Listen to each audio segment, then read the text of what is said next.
Inter పరీక్షల రద్దుపై inter board clarity. రాష్ట్రంలోని intermediate విద్యలో ప్రతిపాదిత సంస్కరణలపై వచ్చిన సూచనల మేరకు ఇంటర్ ఫస్ట్ ఇయర్ పబ్లిక్ పరీక్షలు రద్దు చేయాలని ఇంటర్ బోర్డు నిర్ణయించిన సంగతి తెలిసిందే. అయితే ఈ విధానం వచ్చే ఏడాది నుంచి అమలు చేయనున్నట్లు ఇంటర్ బోర్డు గతంలో పలుమార్లు చెప్పింది. అయితే ఈ నిర్ణయంపై ఇంటర్ బోర్డు యూటర్న్ తీసుకున్నట్లు తెలుస్తోంది.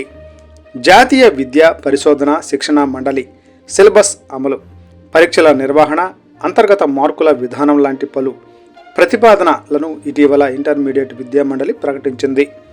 దీనిలో భాగంగా ఇంటర్ ఫస్ట్ ఇయర్ విద్యార్థులకు పబ్లిక్ పరీక్షలకు బదులుగా అంతర్గత పరీక్షల విధానం అమలు చేయాలని ఇంటర్ బోర్డు భావించింది. ఈ ప్రతిపాదనలపై జనవరి 26 వరకు తల్లిదండ్రులు, ఉపాధ్యాయుల నుంచి సలహాలు, సూచనలు స్వీకరించింది. ఈ సూచనల మేరకు ఇంటర్మీడియట్ మొదటి ఏడాది విద్యార్థులకు పబ్లిక్ పరీక్షలు యథాతథంగా నిర్వహించాలని ప్రభుత్వం నిర్ణయించింది. పరీక్షలు నిర్వహించకపోతే విద్యార్థులు చదువుపై దృష్టి పెట్టరని, దీంతో విద్యార్థుల్లో అభ్యసన సామర్థ్యాలు తగ్గిపోతాయని పలు సూచనలు వచ్చాయి. ఈ సూచనల మేరకు ఇంటర్ బోర్డు అంతర్గత మార్కుల విధానం ప్రతిపాదనలను విరమించుకోనుంది.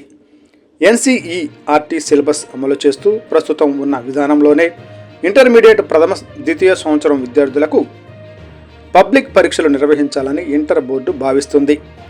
గణితంలో గతంలో మాదిరి ఏ, బి పేపర్లు ఉండవు. రెండింటిని కలిపి ఒకే పేపర్ ఇస్తారు. వృక్ష, జంతు శాస్త్రాలు కలిపి జీవశాస్త్రంగా ఒకే పేపర్ ఉంటుంది.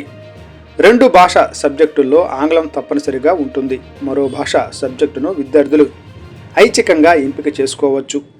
వీటన్నిటిపై త్వరలో ఇంటర్మీడియట్ విద్యా మండలి సమావేశం నిర్వహించి తీర్మానాలు చేయనుంది.